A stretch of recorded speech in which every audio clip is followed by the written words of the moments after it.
The most important thing when you pitch investors. Do you know the most important thing you can do when you pitch investors is something you have tons of practice in? It's true, yet most startup CEOs I've seen pitch do the exact opposite of this when they pitch, losing their audience and the chance to get an investment in the process. I don't want this to happen to you. In today's video, I'm going to explain what the most important thing is when you pitch investors, why it's the most important thing, why you're likely to do the exact opposite, and what are the 5 steps to easily incorporate this into your pitch. I hope you like it. Hi, I'm Brett. On my channel, I help early stage startup CEOs like you raise money and grow your startup. So if this sounds like you, then hit the subscribe button and the bell so you get notified every time I release a new video. Let's get started. What's the most important thing when you pitch investors? Let's start with a story. My first pitch to investors was horrible. I made every mistake you could possibly make. For example, I waited until slide 7. Yep, slide 7. Before I explained exactly what we were doing. And I went into way too much technical detail, losing my audience in the process. Needless to say, the investor passed on investing in us. I would have too. Our deck and pitch looked and felt disjointed.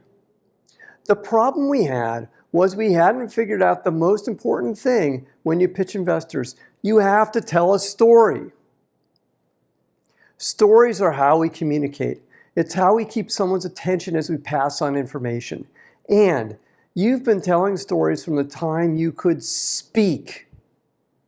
For example, when you came home from school and your parents asked you about your day, you told a story about what happened. When you're with your friends, you're telling stories. When you're with your spouse, you're telling stories. So why would we think that presenting to investors would be any different? Yet despite all our experience telling stories, we do the exact opposite. We're dull, we're boring, we ease into the pitch like I did. And by the time we get to the point, we've lost our audience. More importantly, we've lost any chance of getting an investment. The right way isn't to ease in and be dull and boring. The right way is to get the attention of our audience immediately. And the best way to do this is with a story. Not any story, but an origin story of why you decided to start your company. Not that there's any pressure, but you need to get right to the point because you have maybe 7 seconds. That's it, 7 seconds to form a connection with your audience. The origin story needs to be less than 1 minute. You need to explain exactly why you decided to start the company. Typically, this will involve a problem that you saw with the existing way things were being done. This is the perfect segue into your pitch and pitch deck. Now, how do you use stories during your pitch? Think of any great book that you've read or movie that you've watched. It flows from start to finish. Now we hook them at the beginning with the story. That's what gets people's attention is the beginning, and then everything feels like a story after that, and we link in bits and pieces of other stories. And in other words, it isn't disjointed like my first pitch was. Everything should feel like it's connected. And the deck should take you from the beginning to the end in a logical sequence. We'll use my free startup pitch deck template to explain this. You can get this for free using the link below today's video. The first 2 slides, after the cover slide, are the problem solution slides. The problem slide should flow directly from your origin story, explaining the problem that you are solving. Again, you as the presenter can use the story to help explain why this is such a big problem. Then you solve this problem with the solution slide. Watch this video to learn more details about how to craft your problem solution slide. This is your whole plan without the details in 2 slides. The rest of your deck should be consistent with these slides. The story falls apart if it's not consistent. That's one of the tests for an excellent pitch in a pitch deck. Here are the rest of the slides in order. Team, market, technology, how it works, product roadmap, competitive advantage, go-to-market strategy, business model, and then finally the financials. This order works because as an investor, it's a logical series of checks. For example, if the team doesn't make any sense, you don't need to go any further because I'm not going to invest if the team doesn't work. If the market doesn't make any sense, again, you don't need to go any further because what's the point if there's no market? If the technology doesn't make sense, then I don't need to worry about the rest of the deck. You get the idea. So let's look at each slide and the story that it tells. The team slide. Now, you could put your team slide at the end of the deck, but I like it at the beginning. The story you are telling here is that you and your co-founders are the right team to execute the vision you presented in your executive summary and problem solution. You have about 2 to 3 minutes to do this. That's it, or else you really start to get boring to your audience and you will lose your audience. Now let's move on to the market slide. This ties to the vision you have for the company. You want to show how big the market is today for your product and how big the market can become as you realize the whole of your vision. That's how you tie things together. Now we're on to the technology, how it works slide. Here you go into more details about how you can execute your vision. You can think of this as explaining your secret sauce. The analogy I like to use is the children's story of Goldilocks and the 3 bears. You want to get the amount of information you provide on this slide just right. Too much information will overwhelm your audience, just like I did in my first pitch.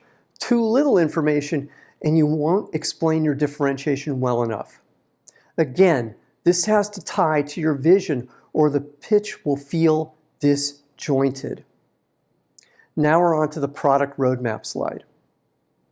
The product roadmap has to tie to your vision and the market you are going after.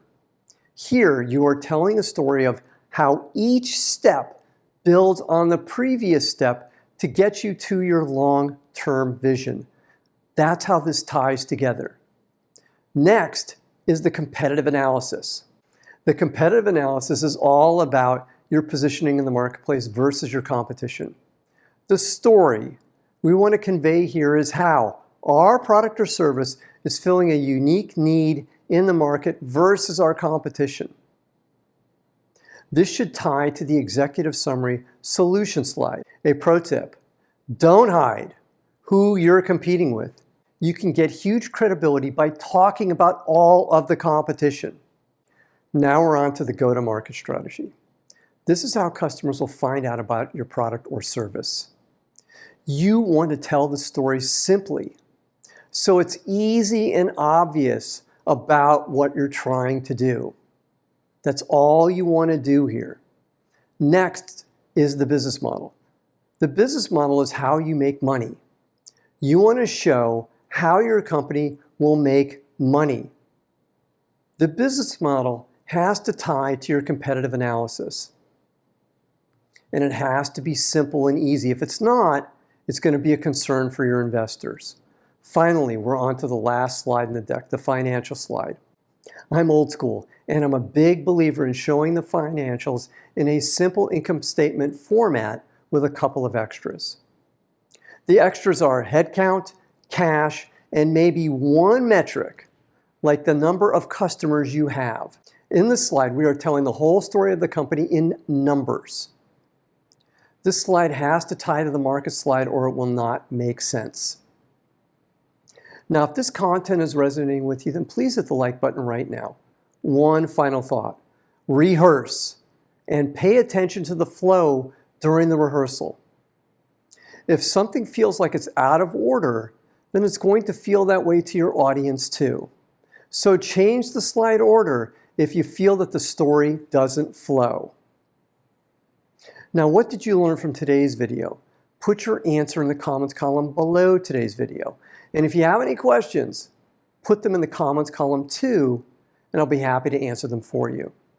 Now, I have one more thing for you today. It's my free startup pitch deck template. It has all the slides you need to develop an awesome pitch deck. Click the link below today's video and it's yours for free. And for more great content, click on the video at the end of today's video. And if you haven't already, then click the subscribe button to get notified every time I release a new video. I'm Brett at brettjfox.com. Thanks for watching today. Take care. Bye.